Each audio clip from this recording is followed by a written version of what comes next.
Hey, good morning. Thanks for joining us today.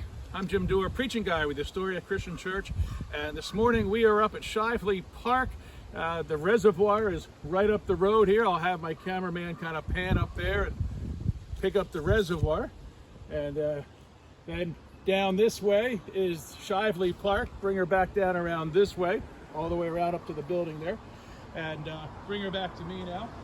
And shortly after Kim and I moved to Astoria, we decided to tootle around and get to know the area, and we popped in here, and I kind of figured there was a driveway out, exit on the other side. Turns out there isn't.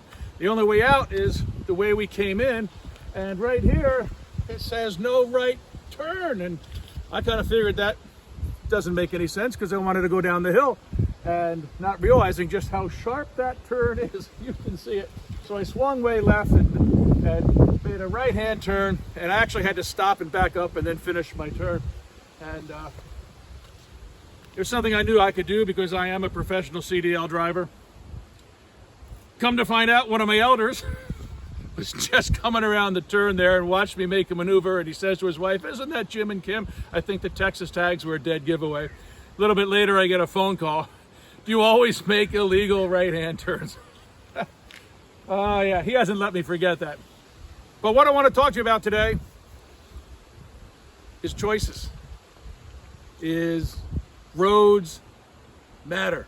Years ago, when Kim and I moved up to Prince Edward Island, I think it was about 1989, we were invited to participate in the church's annual progressive dinner.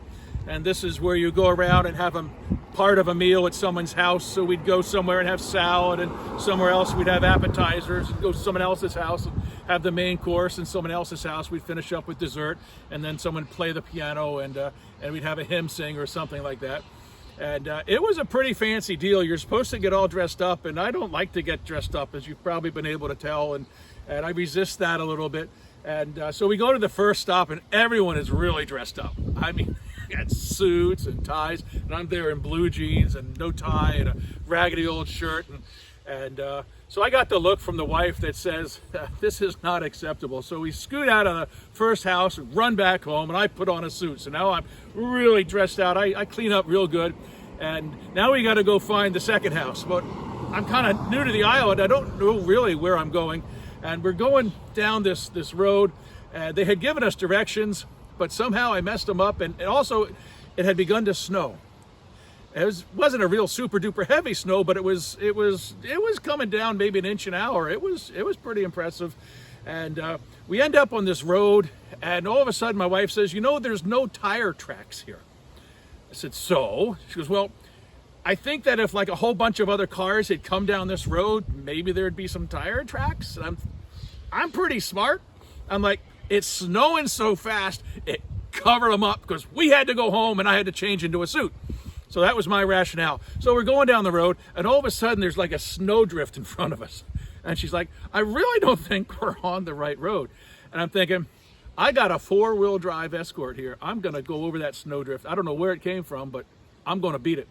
And so I back up and I accelerate and try to get over the snowdrift. Next thing you know, I'm hung up, all 4 wheels off the ground, not going anywhere, spitting snow everywhere. I was smart enough that I put a shovel and a bag of sand in the back of the car when we'd moved to Prince Edward Island. So next thing you know, coat is off, shovel's out, I'm on my hands and knees digging out the tires, trying to get traction there. A sweaty mess, my suit's getting ruined. It's just horrible. The whole night is now ruined, plus we're late for the next course. All of a sudden, out of nowhere comes these great big lights and this great big noise, and it's a snowplow. Prince Edward Island has these wings that drop down on both sides of the tractors, and they can clear like 575 feet of highway in one pass. This thing's just huge, and he comes down, and we think he's going to just push us off the road. He swings past us, and he comes back, and he says, "Look, I'm not supposed to do this, but you guys are really hung up." I said, "I promise I won't sue. I won't do anything. Just put a chain around me and get me out of here." So he does, pulls me out of there, and we go on to our progressive dinner. Why am I telling you that story? Roads matter. Choices matter. And sometimes if we go down the wrong road, there are some unforeseen circumstances that can really get us in trouble. And that's true in life. That's true in your car. That's also true in spiritual things. Most people, in my experience, if you get talking to them about spiritual things, they'll say something like this. If they're not followers of Jesus, they'll say, well, all roads lead up the same mountain. All paths lead to God. And they'll say things like, it doesn't really matter what you believe, it just matters that you're sincere. And the interesting thing is, we don't really apply that same logic or rationale or thought process to anywhere else in our life that I can tell. I mean, engineering, building roads, building buildings, building ships, building airplanes. You just can't go throwing metal together and thinking, well, because you're sincere, it's going to work. It's going to do what it's supposed to do at the other end. You can't apply that to medicine. You can't apply that to pharmacists. Imagine if pharmacists didn't pay attention to the details of things, that they were just sincere, that this drug is going to do what I want it to do. You know, if you take a regular regimen of prescription drugs, you know it matters what you take and when you take it and the dosage that you take it. We don't apply that to automobile mechanics. We don't apply that to airplane pilots. We don't apply that to banking. Where else in life do you say, well, it doesn't really matter so long as you're sincere? There's some hard consequences. There's some hard choices. Years ago, Kim and I were taking a trip from Philadelphia out to Ohio, and we were coming back. And we had gotten off the Pennsylvania Turnpike. I think it was past the Somerset exit, 20 or 30 miles. And we had to cross the highway to go take our restaurant break, whatever we were doing with the kids. And I forgot we crossed the highway. So when we left the restaurant, fueled up the car, I just got on the on-ramp, forgetting I had crossed the highway when I came, so I ought to cross the highway when I leave. Next thing you know, we're seeing signs for Somerset. Like, isn't that interesting? There's two Somerset, Pennsylvanias right next to each other. That's just kind of weird. I didn't know that. And the wife is like, I think maybe we are going the wrong direction. And obviously, there again, she was right. Notice the pattern there. She's generally right when it comes to directions in the car. All roads do not go to Philadelphia. Sometimes the road you think goes to Philadelphia goes to Pittsburgh. There's a horrible experience for you. It matters what you believe. Now, when you're talking to your friends about this whole Christianity, Jesus, sharing your faith, what we're trying to talk about, working through Tim Harlow's book, Life on Mission, helping God's people find God's heart for the world. When you're talking to your friends about these sorts of things, arguing isn't really helpful. And it's easy sometimes, especially depending on your personality, for a conversation or discussion to devolve into arguing. And I really like the idea that rather than argue about this sort of stuff, why not develop a relationship? Why not take time to get to know the person and get to know their issues? It takes time sometimes for the real issues to come to the surface. It takes time for people to consider answers, that those answers that we're proposing from the scriptures, they have to simmer before they're really something that they want to try. In my experience, a lot of questions that people have, some are really legitimate and valid, but quite a lot of them are just smokescreens. They're excuses. They're rationalizations. And I think it's because if they acknowledge that Christianity is true, then there's a moral obligation placed upon them to do something about it. And they're just not willing to do that. That's just kind of my guess. But we have to work through their smoke screens and work through their excuses. Jesus modeled that. He asked way more questions than he answered. Martin Copenhaver wrote a book called Jesus is the Question. And he says that on a basis of about 100 to 1, Jesus asked a lot more questions than he answered. Now that number's been disputed, but I think it's safe to say that Jesus certainly did. A lot of times when he was asked a question, he would come back with a question. He didn't always just throw out pat answers. He challenged where the question was coming from. Tim Harlow says that questions are our most valuable resource when it comes to engaging people in spiritual conversations. A lot of us, we we tend to get into a spiritual conversation, and when it's not going well, or they push back on us, or we're challenged, or we feel attacked, or we feel unprepared, we just kind of bail, like, just, all right, well, let's change the subject. Or worse yet, we kind of get a little bit angry and we call them names like, well, you just don't believe the Bible, you need to have faith, or you're stupid, or you just, come on, use your brain. We label people that oppose us sometimes, and that's just never helpful. Labeling people, it doesn't open the door to any more conversation. It's a conversation shutter. When we label people, that's just a way of avoiding the hard work of communicating. And communicating is the key here. Just think of a good counselor. If you've ever been to a counselor, a good counselor, they ask a lot of questions. I've been to some different counseling sessions, and the guy was really good because I was surprised. I thought he would just kind of unload, and instead he just kept asking question after question. He forced me to think about a lot of things that I had never really thought about before. They probe, but if you go to a counselor and all they do is just boom, they give you the answer before you've really had a chance to express yourself. People like that. You just begin to raise the subject and bam, they've got the answer, and you don't feel heard. So that's what we're talking about. We want to communicate with people. Last week we talked about what it means to be a witness, and we saw that we have a responsibility to tell what we've seen and heard, what we personally know, but sometimes that's all we do is tell. Telling isn't necessarily communicating. If you've ever had a conversation with someone and you didn't feel heard, like, communicating is supposed to be a two-way street. George Bernard Shaw says the biggest problem in communication is the illusion that it's occurred. That's true. The biggest problem with communication is the illusion that it has actually occurred. Remember a couple of weeks ago I told you about the time I busted in on a dinner full of lawyers in Philadelphia and shared with them Bible talk cards and invited them to a Bible study. I told, but I didn't communicate. It was all one way, and it probably did a lot of damage. And sometimes I think we do some damage when all we do is tell, and we don't engage people where they are. Tim Harlow says there's a couple of different reasons why questions are really good. Let me just run through these with you. It may just encourage you to when you're talking to people, just ask more questions. You don't have to talk a lot, just listen a lot.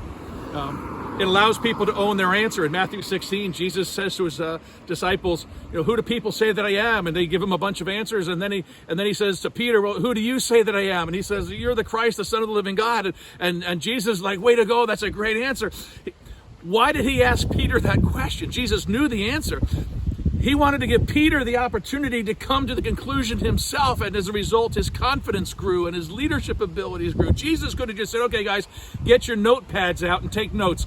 I am the Savior of the world. I am the Messiah. He could have told them that, but he let them arrive at the answer on their own. So questions are good because it allows people to own the answer, and that's important. We want them to arrive at their own conclusions, not just take what we give them at face value.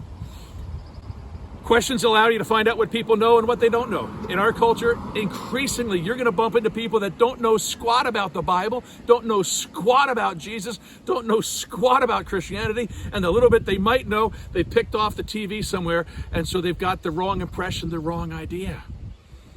So don't assume that people have a lot of basic biblical framework that they're thinking in. You've got to ask questions. What do you believe? What do you think? What's your understanding of what it is that I believe? Questions are good. Questions show respect. They show that I care enough about you. I want to hear your opinion about this. Questions assume that people can think for themselves, and they can. And we need to take advantage of that and utilize that.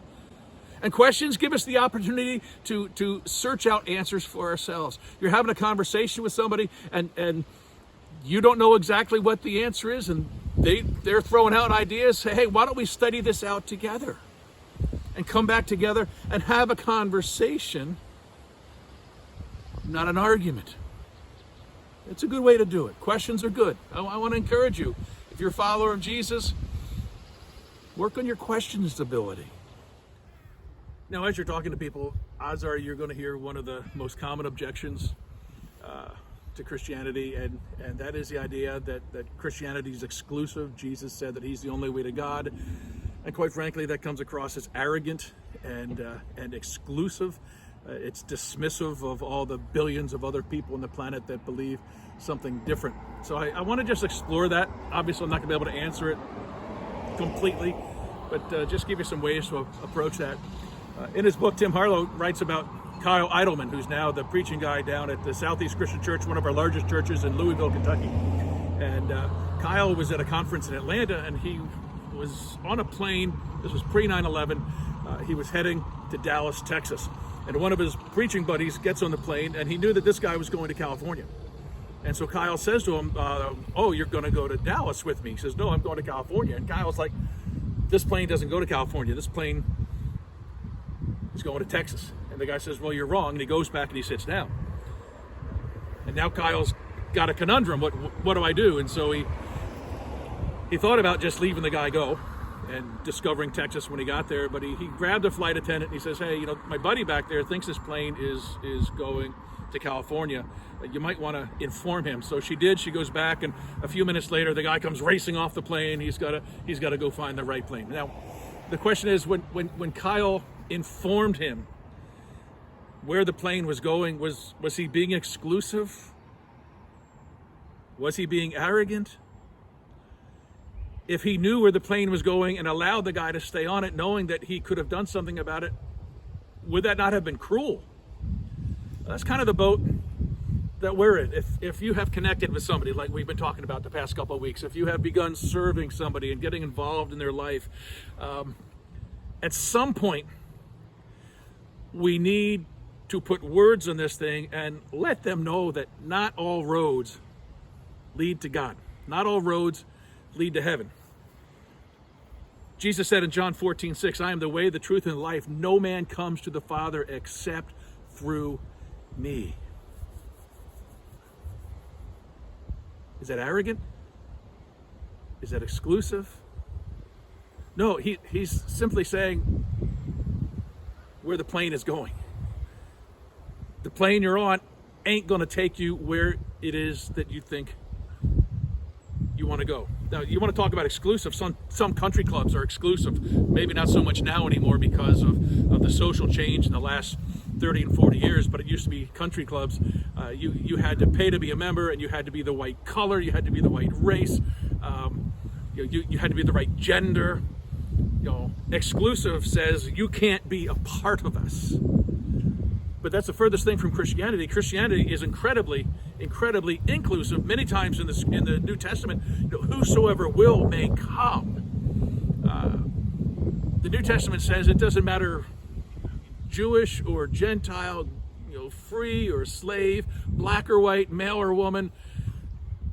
The door to Jesus Christ and a relationship with God through Jesus Christ is wide open. It's not exclusive at all. The gospel is unbelievably inclusive.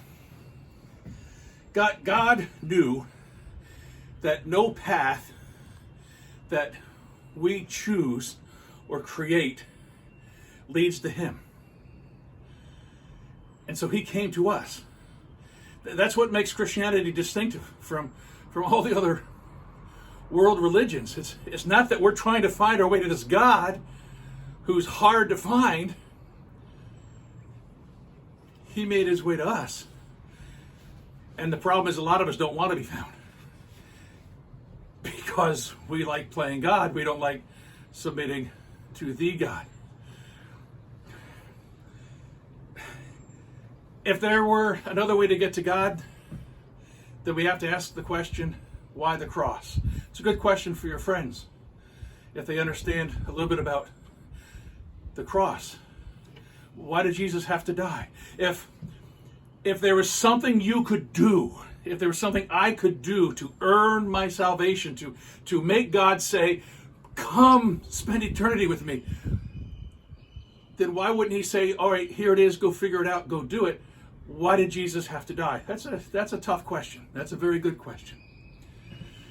Bono, the musician from U2, is a follower of Jesus, and a couple years ago he gave an extensive interview with a French journalist, and you might want to Google that, take a look at it. You can find it pretty quick, I think.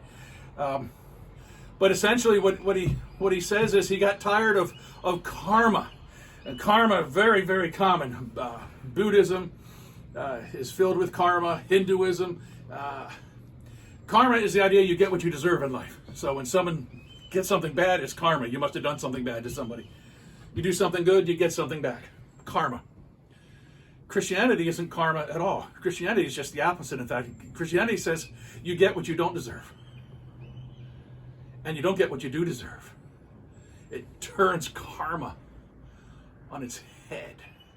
I like what Bill Hybels, how he described it. He was getting off a boat one time. He sailed yachts up in the Great Lakes, and he was visiting with a bunch of other people in their big yacht, and they're having a little cocktail party, and he's climbing down the side back to get on the dinghy and go back to his boat, and there's this one tipsy woman with a drink with a little umbrella in it. She goes, "So what's the difference between Christianity and religion?" And Bill just told her, he says 2 words. Religion is spelled D-O, and Christianity is spelled D-O-N-E. Religion is what you do to get to God. Good works, good things. And you hope at the end that they outnumber the bad things.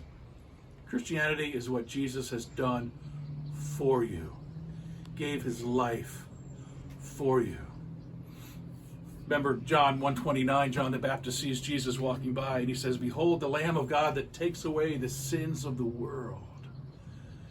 You can't take away your own sins. See, that's a question if you're not a follower of Jesus. What do you do with your sin problem? Because most everyone admits they have a sin problem. How do you get rid of your sins? The Bible says the Lamb of God paid for them when he died. See, the question really boils down to who is Jesus Christ? The most central question that we could throw at people. A lot of people say, "Oh, he was a good teacher. He was a prophet, maybe." Even Islam acknowledges that he was a prophet. The problem is, Jesus claimed to be God. So to say that Jesus is just a teacher or just a prophet is actually an insult. It's not really paying homage to him at all. It's like refusing to salute a 5-star general because you think he's a private or a corporal or a captain or a sergeant. Anything other than a 5-star general is an insult to him. This is who he is. He has authority. C.S. Lewis says the only options you have when it comes to who Jesus is, he's a liar, he's Lord, or he's a lunatic. If he's a good teacher, but he claimed to be God, but you don't accept that he's God, well, then he's got to be a liar. Or he's crazy. Either way, why would you follow him or pay homage to him if he's a liar or if he's crazy? We need to help people think these things through. Our challenge as followers of Jesus is to help people break out of the prison of religion. Again, that karma, that idea that what you do puts you in God's favor instead of what Jesus did. So having said all that, let me go back and wrap up my story about what happened to us that Christmas in 1989 on Prince Edward Island. So you remember the story? I'm stuck in the snowbank, out there in my suit, shoveling the snow. Snowplow driver pulls me off. And then the snowplow driver tells me, "It's actually good that snowbank hung you up because about 300 feet down the road, the West River. We were actually on a dirt road, didn't even know it. And we've gone back in the summertime, in the springtime, and the road goes literally right into the river. Had I cleared that snowbank, which was the residue of where they plowed the corner there, so you couldn't get through, had I gotten clear of that snowbank, we'd have driven right into the river or right onto the ice and probably come through. And something terrible could have happened." Now,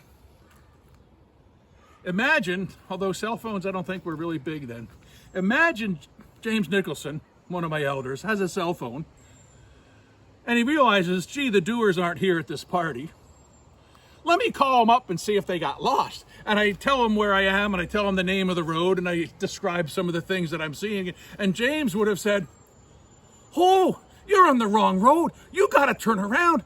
That's not safe, and it's not going to take you where you want to go. Now, let me ask you a question. Had that conversation taken place, would you legitimately call James, well, he's just being exclusive because he thinks there's only one way to get to the progressive dinner destination?